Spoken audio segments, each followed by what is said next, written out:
जय हिंद। आज का हमारा टॉपिक होगा issue of shares, forfeited of shares, री इशू ऑफ शेयर्स।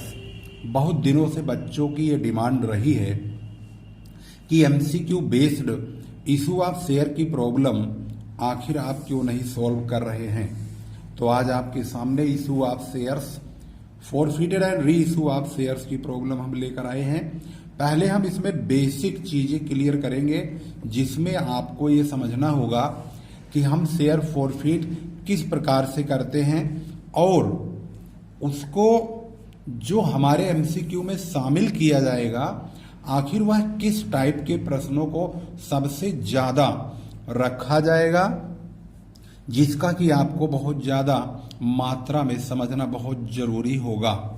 यहां पर हमने 400 शेयर्स लिया हुआ है, जिसमें कि यह शेयर 10 रुपए का है और इस 10 रुपए में से इस कंपनी ने 5 रुपए जो मांगे वो तो पेड हो गया, लेकिन 400 शेयर पर 3 रुपए और 2 रुपए अनपेड है। यहां पर यह ध्यान रखना होगा कि आपके पास जो प्रॉब्लम एमसीक्यू बेस्ड मिलेगा वह इसी तरीके का मिलेगा, जिसमें शेयर फॉरफिटेड अमाउंट क्या है ये बताइए, कैपिटल रिजर्व में कितना ट्रांसफर होगा ये बताइए, शेयर कैपिटल कितना डेबिट होगा ये बताइए, कितना रुपया क्रेडिट होगा वो बताइए, शेयर फॉरफिटेड का कितना रुपया डेबिट या क्रेडिट होगा वो बताइए। तो वह तमाम चीजें आपको यहाँ पर सीखना होगा। यहाँ पर आप देख रहे हैं एक शेयर होल्डर के पास, वह शेयर होल्डर कोई भी हो सकता है, क्वेश्चन के अकॉर्डिंग ABCD कोई भी हो सकता है। इसमें 400 शेयर्स दिया हुआ है, जिसमें 5 रुपए पेड है, 3 रुपए और 2 रुपए अनपेड है। तो जो अनपेड है हमने उस पर कट लगा दिया है और जो पेड है उस पर हमने राइट लगाया, इसलिए कि जो पेड है उससे आपको पता लगे कि यह पेड अमाउंट है। बाद में इन शेयर्स को रीइशू किया गया है 8 रुपए ईच के हिसाब से, यानी 8 रुपीज ईच में। अब हम इसका फॉरफिट, रीइशू और कैपिटल रिजर्व में ट्रांसफर करने वाले अमाउंट का पता लगाएंगे। सबसे पहला स्टेप होगा इस 400 की मल्टीप्लाइकेशन इस पूरे रुपीज यानी 10 रुपए में करना होगा। तो अगर हम 10 की मल्टीप्लाइकेशन 400 में करेंगे तो यहाँ पर 4000 रुपए आएगा। इससे हम शेयर कैपिटल अकाउंट डेबिट करेंगे, ये हमारी पहली एंट्री होगी। इसमें यही रकम एक बार डेबिट हो जाएगी पूरी की पूरी और यही रकम एक बार क्रेडिट हो जाएगी। जब इसको हम डेबिट करेंगे तो 400 इंटू 10 सारा का सारा अमाउंट डेबिट कर देंगे। इसका मतलब है शेयर होल्डर का रजिस्ट्रेशन अब रद्द हो गया, अब वह मेंबर नहीं रहा कंपनी का, उसके नाम की शेयर कैपिटल डेबिट हो चुकी है, यानी अब वह मेंबरशिप की लिस्ट से निरस्त हो चुका है। उसने जो पैसे दिए थे वो 2 भागों में बट गए, एक तो राइट लगा है यानी पेड और एक दूसरा रॉन्ग लगा है अनपेड। तो हम एक बार इसके पूरे अमाउंट को शेयर कैपिटल के नाम से डेबिट करेंगे और इसी पूरी रकम को एक बार हम क्रेडिट करेंगे। जब हम क्रेडिट करेंगे तो पेड और अनपेड 2 भागों में यह पैसा बंट जाएगा। तो जो पेड है वो शेयर फॉरफिटेड के नाम पे जाएगा। तो यहाँ लिखेंगे टू शेयर फॉरफिटेड अकाउंट, इस 5 रुपए की मल्टीप्लाइकेशन इस 400 में करेंगे 2000 रुपए आएगा। यहाँ पर आप समझ सकते हैं कि अगर हम मल्टीप्लाई के द्वारा इसको व्यक्त करते हैं तो यहाँ पर आप देखेंगे इस तरह से पे होगा, मतलब पेमेंट को हम दिखाएंगे। तो 400 की मल्टीप्लाइकेशन पूरे 10 से यहाँ आएगा और 400 की मल्टीप्लाई जो पेड हुआ है 5 रुपए वो यहाँ आएगा। 400 की मल्टीप्लाइकेशन इस 3 रुपए में जो अनपेड है वो अपनी कॉल के नाम से आएगा, application allotment first and final call. तो ये अलॉटमेंट है, जो राइट लगा है पेड है वो फॉरफिट होगा, कंपनी उसे जब्त कर लेगी। अब जो पेड नहीं है भाई वो शेयर होल्डर के घर से मांगा थोड़ी जाएगा, कंपनी उसके यहाँ नहीं जाएगी। तो 400 इंटू 3, 400 इंटू 2, ये दोनों रकम शेयर अलॉटमेंट और शेयर फर्स्ट कॉल के नाम पे आ जाएंगी। अब ये जो 400 शेयर है इसको 8 रुपए के रेट से दोबारा बेचा गया। जब दोबारा बेचा गया तो 400 इंटू 8 यहाँ पर 3200 रुपए आ चुका है। लेकिन कंपनी कहती भाई हमें 10 रुपए के रेट से हमने पूरा पैसा कम किया है, तो हमें शेयर कैपिटल में 10 रुपए के रेट से 4,000 रुपए ट्रांसफर करना चाहिए, क्योंकि हमने पहले मेंबर का जो नाम काटा है वो 4,000 रुपए की वजह से काटा है, तो वह रकम हमें पूरा करना होगा। तो जिसको इन्होंने बेचा है उसने तो 3200 रुपए ही दिए। अब क्योंकि जो पहले बंदे ने खरीदा था उससे इन्होंने 2,000 रुपए यहाँ जब्त किया हुआ है। अब यहाँ जो पैसा कम पड़ेगा वो इस जब्त किए हुए रकम में से निकाल लेंगे, तो यहाँ से 800 रुपए निकाल लेंगे। 3200 रुपए 8 रुपए के रेट से ये तो दे ही रहा है दूसरा वाला आदमी, तो बैंक में 32 रुपए आएंगे, लेकिन 800 रुपए फोरफीट से लेकर के कैपिटल में हम यहाँ शेयर कैपिटल में 4,000 रुपए पूरे 10 रुपए के रेट से ट्रांसफर कर देंगे। अब यहाँ पर देखने वाली बात यह है कि इन्होंने शेयर फोरफीटेड 2,000 में से 800 रुपए निकाल लिए, तो अब यहाँ पर इनके पास जो रकम बचेगी वो बचेगी मात्र 1,200 रुपए। तो कंपनी एक नया अकाउंट ओपन करती है जिसको बोलते हैं कैपिटल रिजर्व अकाउंट। इस अकाउंट में शेयर फोरफीटेड का पैसा जो 1,200 रुपए बचा है उसको कैपिटल रिजर्व के अकाउंट में ट्रांसफर कर दिया जाएगा। अब आपसे जो एमसीक्यू बेस्ड क्वेश्चन पूछा जाएगा वह तरीका होगा कि शेयर फोरफिटेड में कितना रुपया डेबिट होगा जो कि री इशू के टाइम पर होगा, तो ये रकम होगी 800 रुपए। फिर पूछा जाएगा शेयर कैपिटल में कितना रकम क्रेडिट होगा, तो क्रेडिट होने वाली रकम यहाँ आती है क्योंकि ये क्रेडिट साइड है। ये पूछा जा सकता है शेयर कैपिटल में कितना रकम डेबिट होगा, तो ये रकम डेबिट होगा। शेयर फोरफिटेड कितना होगा, तो 2,000 रुपया होगा। कॉल्स इन एरियर कितना होगा, तो कॉल्स इन एरियर में ये दो अमाउंट कॉल्स इन एरियर हुए थे, इन दोनों को मिला करके 2,000 रुपए होता है जो कि कॉल्स इन एरियर का अमाउंट है।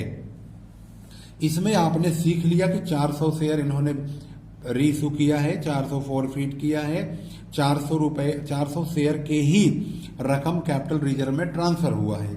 लेकिन अब मान लीजिए कि हम शेयर इशू करें 400 और उसके बाद जब फोरफीट करें तो 400, लेकिन जब री इशू करें तो वो 300 करें, 200 करें, 100 करें, तो कैपिटल रिजर्व में कितना पैसा जाएगा। तो यह एक हमारे लिए टेढ़ी खीर है, इसको भी समझना जरूरी है। यहां देख रहे हैं 400 शेयर, 5 रुपए पेड है एप्लीकेशन का अमाउंट, अलॉटमेंट का और फर्स्ट कॉल का अनपेड है ऊपर वाले जैसा। लेकिन इस क्वेश्चन में डिफरेंस ये है कि इन्होंने 300 शेयर री इशू करे हैं 8 रुपए के रेट से। अब कंपनी 400 शेयर तो जब्त करेगी लेकिन बेचेगी दोबारा 8 रुपए के हिसाब से 300 शेयर बेचेगी। 100 शेयर इन्होंने रोक लिया। जब हम इसका फोरफिट करेंगे तो भाई फोरफिट तो 400 शेयर का ही होगा, 400 इंटू पूरा 10 शेयर कैपिटल में डेबिट हो गया।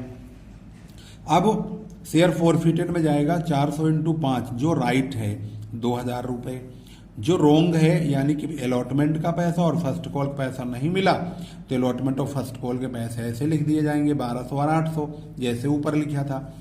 समस्या आती है यहाँ पर जब हम 300 शेयर को 8 रुपए के रेट से बेचते हैं दोबारा से, तो अब की बार हम 400 शेयर नहीं बेच रहे हैं बल्कि 300 शेयर बेच रहे हैं। तो 300 शेयर के 8 रुपए के रेट से यहाँ पर बैंक में 2400 रुपए आएंगे। लेकिन क्योंकि कंपनी 300 शेयर के 10 रुपए के रेट से पूरा पैसा कंपनी को चाहिए ये वाला, तो इसके लिए कंपनी को 300 इंटू 10 करती है कंपनी, तो 3,000 रुपए होते हैं। लेकिन यहाँ पर 600 रुपए कम पड़ेंगे, तो इस रकम को भरने की वजह होगी शेयर फोरफिटेड का पैसा।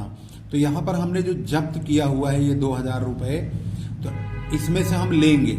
लेकिन ध्यान रखना है कि ये जो 2,000 है ये 400 शेयर का है, हमने 400 इंटू 5 करके ये जो रकम पेड हुआ है वही जब्त किया है। लेकिन हम बेच रहे हैं 300 शेयर, तो हमें 300 शेयर का भी 5 रुपए के रेट से फोरफीट का पैसा पता लगाना होगा। 300 इंटू 5 तो ये हमारे 1500 रुपए हुए, इसमें से ही हम ये 600 रुपए का इस्तेमाल करेंगे। तो 1500 में से 600 रुपए निकालने के बाद 900 रुपए बचेंगे, यही कैपिटल रिजर्व में ट्रांसफर हो जाएगा। Share forfeited account debit to capital reserve 900 रुपए, यहाँ पर 900 रुपए इस प्रकार से कैपिटल रिजर्व में ट्रांसफर होंगे। तो यहाँ पर इस बात को ध्यान रखना है कि हमने इसमें से पैसा नहीं लेना है कैपिटल रिजर्व में ट्रांसफर करने के लिए। अगर हम इसमें से लेंगे 2000 में से 600, तब तो 1400 रुपये यहाँ आएगा। लेकिन हम 2000 में से नहीं ले सकते, क्योंकि ये जो फॉरफिट है ये पूरे 400 शेयर का है, लेकिन हम तो बेच रहे हैं 300 शेयर, तो हमें कैपिटल रिजर्व में 300 शेयर के पैसे ही ट्रांसफर करने पड़ेंगे, ये रकम। इसलिए हम 300 का फॉरफिट का पैसा अलग निकालेंगे, उसमें से जितना हमने यूज किया है वो लेंगे, जो बचेगा वो कैपिटल रिजर्व में ट्रांसफर कर देंगे। इसी श्रृंखला में हम एक अलग टॉपिक भी लेते हैं। अब की बार देखेंगे तो कंपनी ने 500 शेयर है, शेयर तो वैसे 10 रुपए का ही है, लेकिन अब की बार कंपनी ने 4 रुपए पेड करवाए हैं, लेकिन 2 रुपए अनपेड किया है किसी शेयर होल्डर ने। लेकिन कंपनी की जो डिमांड है वो 6 रुपए की ही है, वह 10 रुपए पूरे नहीं मांगे हैं। इस 500 शेयर को किसी शेयर होल्डर ने लिया था, जिन्होंने 4 रुपए तो दिए लेकिन 2 रुपए नहीं दिए। कंपनी ने बाद में इस 500 शेयर को 8 रुपए के रेट से फुल्ली पेड करवाया। फुल्ली पेड का मतलब होता है पूरे 10 रुपए यहाँ पर पूरे करवाए जा रहे हैं, जिसको ये दोबारा बेचा जा रहा है उससे दोबारा पैसा मांगा ही नहीं जाएगा। तो जब हम इसकी एंट्री करेंगे तो सबसे पहले 500 शेयर का 6 रुपए के रेट से, ये पूरा 6 रुपीज है, इसको हम मल्टीप्लाई करेंगे 500 इंटू 6 तो 3000 रुपए यहाँ पर शेयर कैपिटल अकाउंट डेबिट होगा। मेंबर का नाम रजिस्टर से कटेगा, शेयर होल्डर अब शेयर होल्डर नहीं रहेगा।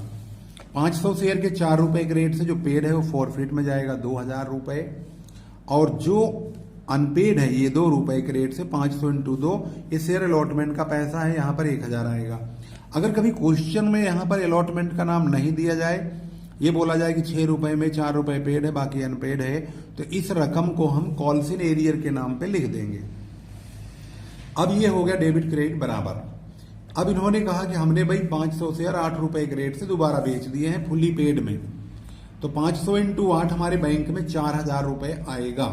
लेकिन हमने 500 इंटू 10 फुली पेड है, क्योंकि फुली पेड इसका 10 रुपया है यहाँ पर, तो हम 10 रुपए जब पूरा करेंगे तो 5000 पूरा करना पड़ेगा।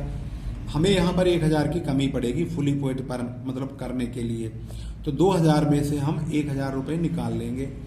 अब शेयर फॉरफिटेड के नाम से यहाँ पर ये फॉरफिटेड में से 1000 रुपए निकाल के अब ये 5000 रुपए पूरा कर देंगे, और यही कैपिटल रिजर्व उसमें शेयर कैपिटल में ट्रांसफर हो जाएगा। इसके बाद जो शेयर फॉरफिटेड का पैसा बचेगा 2000 में से हमने 1000 तो यूज कर लिया, अब बचेंगे 1000 रुपए, वो हम कैपिटल रिजर्व में ट्रांसफर कर देंगे। अब इस चीज में अब दूसरा पॉइंट ये है कि भाई हमने यहाँ पर 500 शेयर में से पूरे 500 ही बेच दिए। अब की बार इसी सिस्टम में 500 शेयर है, लेकिन अब की बार हम 400 शेयर बेचेंगे। सब कुछ वही है, 4 रुपए पेड है, 2 रुपए अनपेड है। जिस शेयर होल्डर के पास ये 500 शेयर है उसने 4 रुपए दिए, 2 रुपए नहीं दिए। लेकिन कंपनी ने जब दोबारा बेचा, री इशू किया, तो 400 शेयर ही री इशू किए हैं 10 रुपए के रेट से, वो भी फुली पेड में। यानी इन्होंने 10 रुपए की फुली पेड अमाउंट है और वो पूरा का पूरा ले लिया, और वही पूरा मतलब मांगा और मिल गया। फॉरफिटेड से इन्होंने एक पैसा नहीं लिया।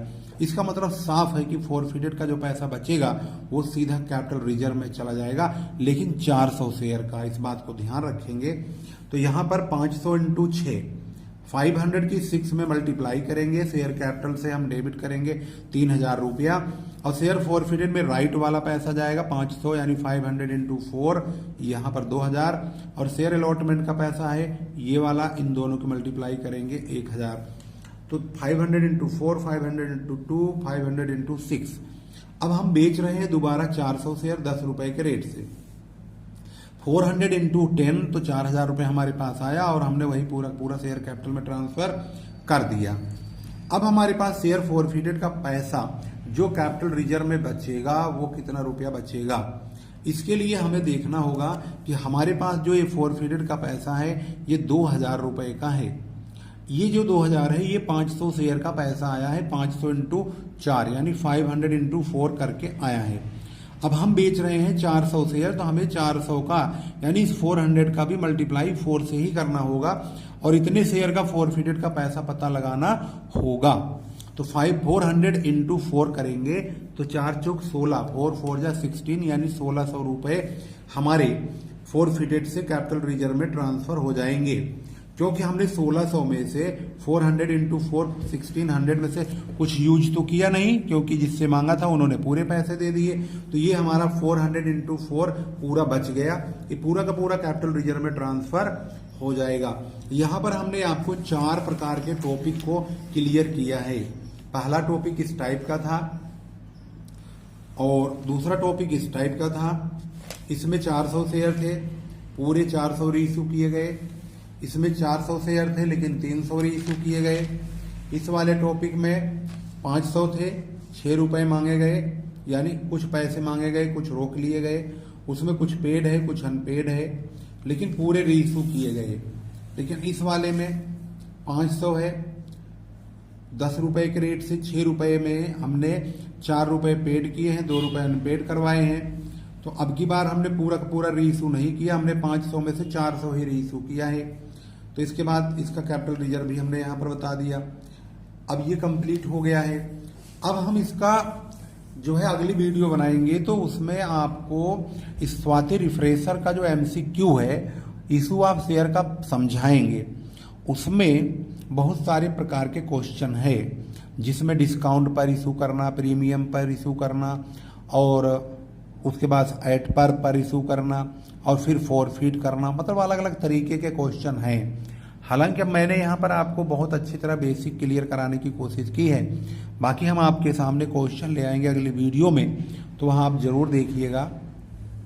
इस वीडियो को यहीं समाप्त करेंगे। और अगर आप एक न्यू स्टूडेंट हैं तो यकीन मानिए कॉमर्स की तमाम वीडियो इस चैनल पे कंटिन्यू अपलोड हो रही हैं और आपके फायदे की भी होंगी। आप इस चैनल को जरूर सब्सक्राइब कीजिए और इसकी प्लेलिस्ट का भी प्रयोग कीजिए। हो सकता है प्लेलिस्ट में आपके मतलब की चीज मिल जाए, आपके सब्जेक्ट से रिलेटेड मिल जाए, तो इसलिए प्लेलिस्ट से दूर मत रहिए, प्लेलिस्ट का प्रयोग भी कीजिए।